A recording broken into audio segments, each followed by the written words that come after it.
It's time now for the latest in local news. In the news, we're just 11 days and counting until the general election date set for Tuesday, November the 8th. This past Thursday, Georgia Governor Brian Kemp brought his re-election campaign to Jessup, Wayne County. He spoke to a large crowd at the Ultimo Steak and Seafood. Spoke for about 15 minutes. We'll bring you his comments beginning next week here on the local news. Today, we bring you our interview with the governor after he spoke to the crowd. Had a chance to talk to him about the importance of the campaign. We begin with the fact that the latest polls show Kemp with a nice lead over his Democratic opponent, Stacey Abrams, but the governor says the only poll that counts is that on Tuesday, November the 8th. Yeah, I mean, look, we feel really good about where we are, but the poll's going to be on November the 8th, and it's going to be the Georgia voters that are deciding who wins this race and all the other ones that are on the ticket. So I'm just telling people, don't pay attention to outside noise. Stay focused. Let's get our people out. Let's fight to keep Georgia moving in the right direction and not allow it to go to the hands of Stacey Abrams that would bring the Biden agenda to Georgia. When you ran 4 years ago, you made a promise to South Georgia. You kept that promise. I mean, you were in Offerman Wednesday, here today. You continue to visit South Georgia, people appreciate. Well, we have been. I mean, we've been to South Georgia, unfortunately, dealing with storm damage, but we've also been celebrating ribbon cuttings and groundbreakings on economic development projects, which is what I promised people I would do. I promised them I would work to strengthen rural Georgia. Our rural strike team's been doing that. We've created 60% of our jobs last year in a record year. We're outside the 10 metro counties. Over 74% of the investment is coming with $21 billion in new projects and investment to Georgia was outside the 10 metro counties. We're running rural broadband as we speak. We got more work to do. We also had 1,300 positions in the budget this year for rural health care workers, 136 physicians, 500 rural nurses, and the rest allied health. So we're going to continue to fight for rural Georgia. As you mentioned today, you went through some tough times, the pandemic. As you mentioned, you took a lot of criticism. A lot of people questioned your decisions, but you said that they weren't looking after Georgia.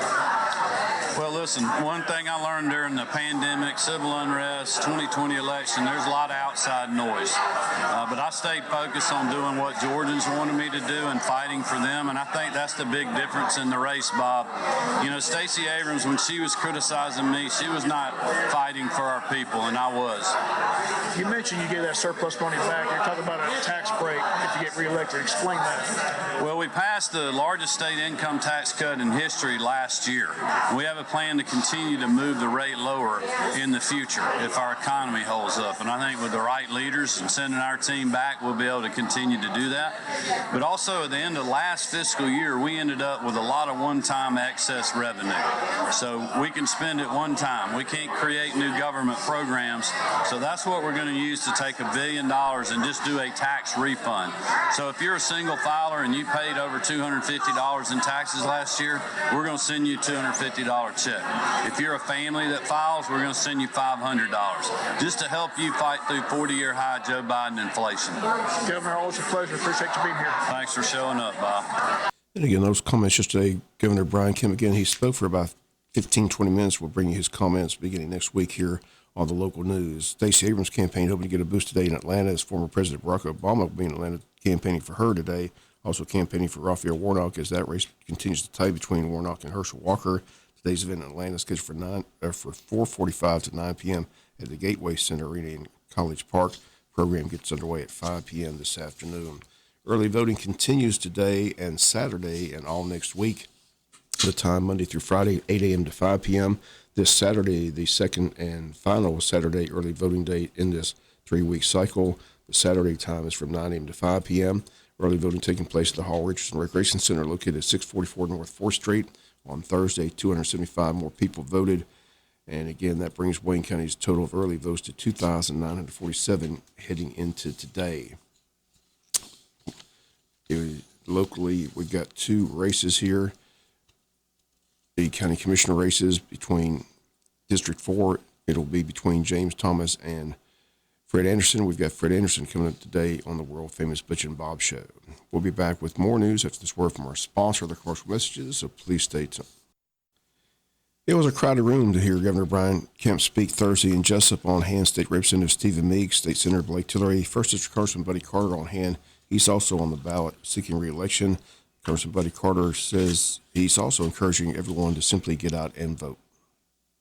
First District Congressman Buddy Carter, the Kemp band, as he mentioned, just a few days away, but still want to encourage people to get out and vote. Absolutely. Early voting is in process right now, and we're in the red zone. So we've got to get out and get everyone out to vote. Don't wait. Go ahead if you can vote early and get it done. A lot on their line in these elections. Oh, absolutely. Especially that U.S. Senate race. Pretty much determines who has the majority up there in Washington, D.C. Well, you're absolutely right. The balance of power in the Senate could rest right here in the state of Georgia on that particular race. And of course, we need Herschel Walker in the United States Senate. You know, I tell people all the time, Raphael Warnock's got a silver tongue, but Herschel Walker's got a heart of gold. And that's what we need. He represents our values here in the state of Georgia, and he'll be a great senator. He'll be a conservative, reliable vote. We talk to you all the time. A lot of problems in Washington, D.C. People are looking for anything good. Any good news coming out of Washington? Well, the good news is that we've got the elections in 12 days, and we're going to see a big change in the House. I think that we're going to have a big majority, and my hope is that the Senate will also be in Republican hands. And that's important because I believe that a divided government works better. If you look back in history, you look at Clinton, you look at Reagan. Reagan and Tip O'Neill got a lot done together, and Bill Clinton got a lot done with Newt Gingrich. So I think that if history teaches us anything, it teaches us that a divided government works well. Hey, buddy. Always good to see you. Always good to see you. Thank you. Yeah, once again, those comments to First District Congressman Buddy Carter, again, also seeking re-election. Once again, early voting taking place today and Saturday here in Wayne County. Again, today from 8 a.m. to 5 p.m., Saturday 9 a.m. to 5 p.m., again at the Hall Richardson Recreation Center. As we mentioned, locally, 2 county commission races to be decided. District 4, County Commissioner James Thomas seeking re-election. He appeared on the Thursday Butch and Bob show. Today we have his opponent, Fred Anderson, on the show.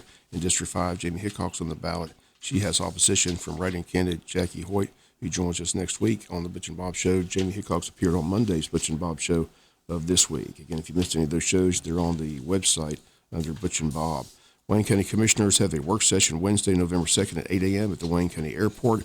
And also, don't forget, this Saturday is the Altamont River Fall Leaf Panel. Gets underway tomorrow morning at 8:30 a.m. at Williamsburg Landing on Williamsburg Landing Road.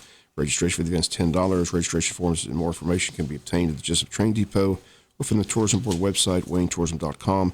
You can register the morning of, which is tomorrow morning. Paddlers are asked to drop their canoes or kayaks at Williamsburg Landing before 7:30 tomorrow to travel to Altamont Regional Park.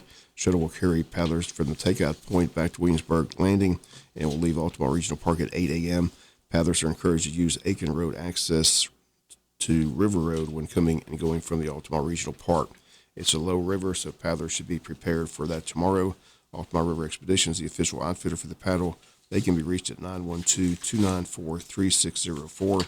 And they ask you to bring your canoes, kayaks, life jackets, sunscreen, and snacks tomorrow for a beautiful fall morning on the Altamont River. Again, they state you'll be home in time for the kickoff for the Georgia-Florida game, which kicks off tomorrow at 3:30 in Jacksonville. We'll be back with some final news notes after this word from our sponsor, the commercial messages, so please stay tuned. It's a new and better way to buy. It's live market pricing at Neesmith Chevrolet Buick GMC on East Cherry Street. We constantly... Final notes and news. The Wayne County Chamber of Commerce has a State of Wellness program, a membership luncheon this coming Tuesday, November 1st from 11 to 1. It takes place at the Coastal Pines Technical College. Again, they ask you to join them for the quarterly membership luncheon, State of Wellness with guest speaker Sean Mattingly.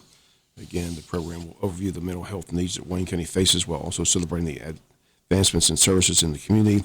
Local subject matter experts will highlight resources and services that range from public school system to private outpatient providers. Again, the cost, $25 for chamber members, $35 for non-members. Again, that takes place Tuesday, November 1st from 11 to 1 at the Coastal Pines Technical College. Reminder, the Altamont Women's Club annual Halloween Parade is going to take place Halloween Monday, October 31st at 5 p.m. in downtown Jessup. Parade begins at the corner of Macon and Cherry Street, proceeds down Cherry to West Broad Street, ends at the parking lot beside Bodner Chiropractic. Prizes were for the categories of scariest, cutest, and most original. There's also an adult prize and a group prize. Everyone receives a bag of candy. Official hours trick-or-treating is from 6 to 8 p.m. Monday here in Wayne County. Still time to sign up for the Turkey Trot. You're invited to participate in Southeast Georgia's Turkey Trot 5K Run and Walk, which is scheduled for November 12th, Saturday at JC Stadium. Registration will open that day at 7 a.m. with race beginning at 8 a.m. The cost is $25 per person. If payment is received by November 3rd, cost is $30 after November 3rd and day of the race. Group team registration is available for groups of 10 runners at $20 per person. Teams must be prepaid by November 3rd to receive the discount, and team roster must be mailed with payment to Wayne County High School. Registration forms printed from Wayne County School System's website. Participants can also register on active.com, and all the proceeds go to Wayne County High School's work-based learning program, and donated food items that day will benefit the Good Samaritan Center. And one final note, don't forget the Wayne County Veterans Day Parade and Ceremony set for Saturday, November 5th in downtown Jessup. That gets underway at 10 a.m., and everyone is welcome to participate. If you'd like to participate and you need more information, contact Alexis at Banks Real Estate, the number 912-559-2142. That's going to do it for latest in local news. Sports comes your way in a few minutes. Bob Morgan, have a great day.